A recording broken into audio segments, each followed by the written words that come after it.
Sarah, Amélie, bonjour. Bonjour, ça va? C'est super génial de t'avoir. Premièrement, parce que s'il y a quelqu'un qui connaît bien le VIH, je pense que c'est toi, n'est-ce pas? Parce qu'avec tes recherches, tu es docteur en santé publique. Tu es à la direction régionale de la santé publique de Montréal. Puis je pense que le VIH, tu te connais. Est-ce que je me trompe? Bien, je commence à m'y connaître un peu, Oui. effectivement. J'aimerais que tu nous dresses un portrait du VIH en 2021. Bien, le VIH, là, on va se concentrer sur ce qui se passe à Montréal, là, parce OK. que c'est sûr qu'ailleurs dans le monde, on aurait une autre histoire à raconter, c'est Très sûr. vrai, très Mais vrai. donc, à Montréal, le visage du VIH a quand même pas mal changé avec les années. Hein. Au tout début de l'arrivée du VIH, là, évidemment, on voyait beaucoup des nouvelles infections chez les personnes qui s'injectent des drogues, les personnes qui avaient reçu du sang, donc les hémophiles, beaucoup. On voyait aussi de la transmission lors des accouchements, donc de la mère au bébé. Évidemment, il y avait aussi beaucoup de nouveaux cas qui étaient chez des hommes qui ont des relations sexuelles avec des hommes et des personnes là, qui arrivaient de pays où le VIH, on va dire, qui est endémique. Donc, le VIH qui se transmet davantage que ce qu'on a dans des épidémies qui sont plus concentrées. OK. Donc, ça, c'était au tout début. Maintenant, avec l'évolution des moyens de prévention qui ont été mis en place, puis beaucoup, grâce à tout ce que les communautés ont fait pour prévenir le VIH et s'entraider, on se retrouve dans une situation où, dans certaines populations, certaines communautés, on a vraiment beaucoup moins de nouveaux diagnostics de VIH. Donc, c'est le cas, là, notamment chez les personnes qui s'injectent des drogues. Donc, ça a été assez spectaculaire quand on a pu mettre en place, entre autres, là, les programmes d'échange de seringues, là, maintenant qu'on appelle les centres d'accès au matériel d'injection. Ça a fait une différence énorme. Ça montre bien, dans le fond, que quand les gens ont accès aux moyens de prévention, ils peuvent... utilisent. Exactement, Ça montre qu'il y avait des exactement. besoins, Absolument, exactement. absolument. Donc ça, c'est comme une de nos histoires à succès, là, je dirais, en matière de prévention du VIH. Ah oui. Ensuite, on a également vu des baisses dans d'autres groupes. Là. Évidemment, les personnes qui avaient été infectées dans le cadre de transfusion, maintenant, ça a mené à des programmes de sécurité transfusionnelle. Donc ça, on n'en voit plus là, au Québec de ces situations-là. Très peu de cas aussi où une mère l'aurait transmis à son bébé dans le cadre de l'accouchement ou de l'allaitement. Il n'y en a plus de ça non plus, parce qu'on sait que quand les femmes sont traitées adéquatement, il n'y a plus de transmission du tout. Là. Donc, ça devient... le indétectable puis intransmissible, c'est valable aussi. Absolument.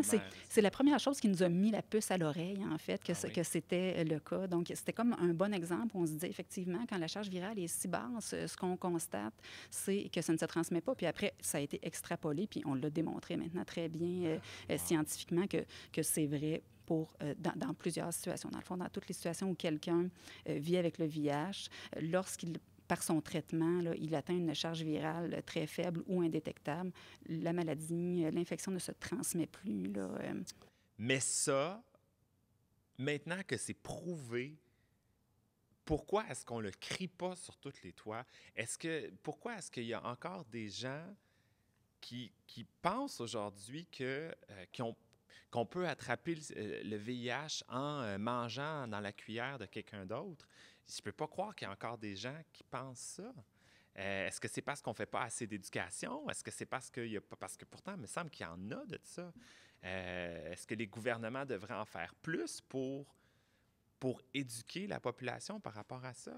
C'est une bonne question. Hein. C'est comme si la prévention du VIH est un peu victime de son succès, je pourrais dire.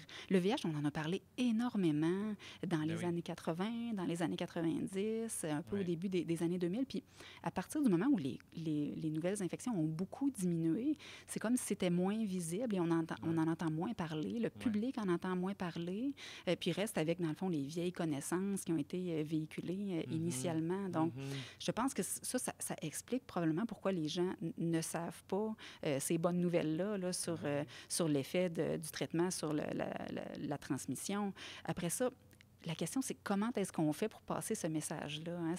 C'est difficile parce qu'en ce moment, tout le monde dans les communautés savent ça, là. La plupart des gens le savent, les personnes qui sont les plus touchées, là. Oui. Donc, le mot s'est passé, les organismes ont passé le mot, les médecins maintenant le savent, tous les professionnels de la santé. Mais après ça, comment est-ce qu'on fait pour rejoindre la population plus large? C'est encore le travail des communautés d'aller faire de l'éducation vers la population. C'est une question à laquelle moi, je n'ai pas de réponse.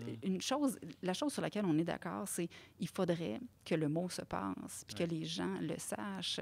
À partir du moment où les gens sont au courant que maintenant, c'est une infection qui se traite, que les personnes qui vivent avec le VIH ont une qualité de vie qui peut être excellente et qui, en plus, lorsque leurs médicaments sont efficaces et qu'ils les prennent, il n'y a plus de transmission là, aux autres. Donc, si les gens savaient ça, on peut faire l'hypothèse que tout le volet de stigmatisation, tout ce que les personnes vivant avec le VIH vivent encore comme forme de discrimination ou de préjugés tomberait. Là. Ouais. J'aimerais terminer en te demandant une question qui n'est pas nécessairement évidente à répondre, mais Montréal fait partie, avec la déclaration de Paris, des villes qui se sont engagées, c'est ça, à éradiquer ou à tenter d'éradiquer le VIH d'ici 2030.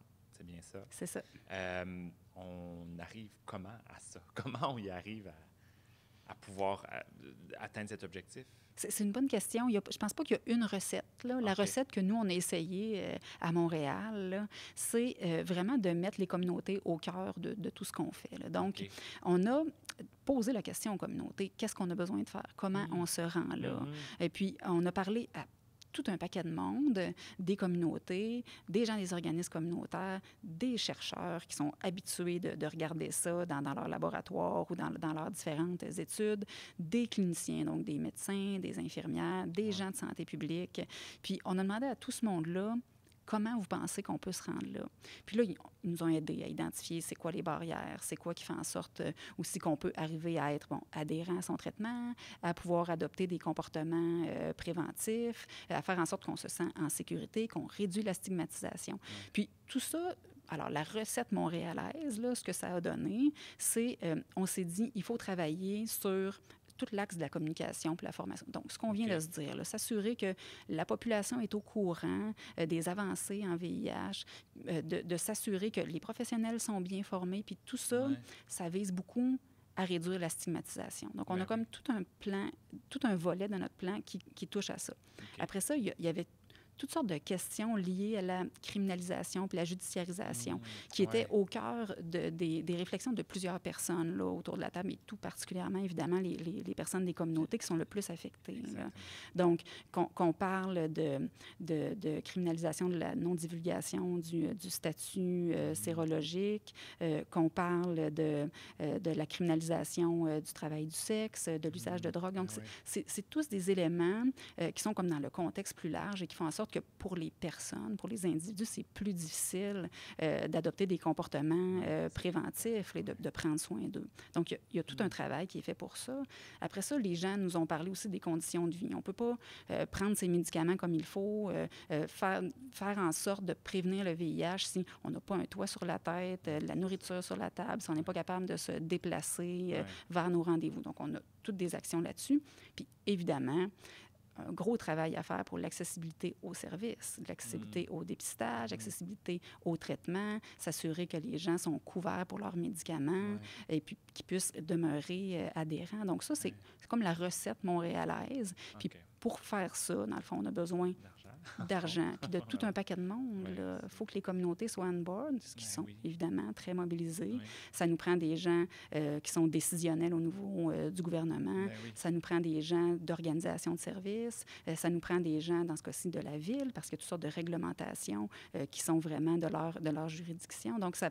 Puis, évidemment, nous, on va dire que ça prend aussi la santé publique, là, mais là, je prêche pour ma paroisse. Là, mais donc, ça prend tout un paquet de monde pour arriver là. C'est pas possible que les communautés y arrivent tout seuls, que le système de soins y arrive tout seul, que le gouvernement y arrive tout seul. C'est pas comme ça qu'on va y arriver parce que il y a tellement de facteurs qui font en sorte que les gens contractent le VIH et ensuite arrivent ou pas à être adhérents à leur traitement, puis arrivent à obtenir une qualité de vie qui peut être, comme on le disait, excellente. Bien, il y a plein de facteurs. Ouais. Puis pour traiter ça, bien, on a besoin d'avoir vraiment une vision large. Puis tout le monde qui a une contribution doit être autour de la table puis doit viser le même objectif, qui est effectivement d'éliminer la transmission du VIH à Montréal d'ici 2030. Là.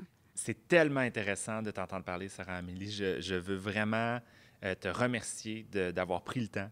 Je veux vraiment te remercier de tout ce que tu fais pour la communauté, pour les gens qui vivent avec le VIH. Merci de ton implication, merci de ton temps. Et je pense que le message que tu portes doit être porté encore plus largement pour que les gens soient éduqués, parce que c'est ce qu'il faut, hein, si on veut briser cette stigmatisation-là par rapport aux gens qui vivent avec le VIH. Ça prend un message comme tu viens de nous le dire, puis quelqu'un pour le porter comme tu le fais si bien. Merci d'avoir accepté notre invitation. Bien, merci à toi, puis merci à Maison Plein Cœur pour tout ce qu'ils font depuis maintenant déjà 30 ans. Tout à fait. Merci beaucoup. En plein cœur, en plein cœur.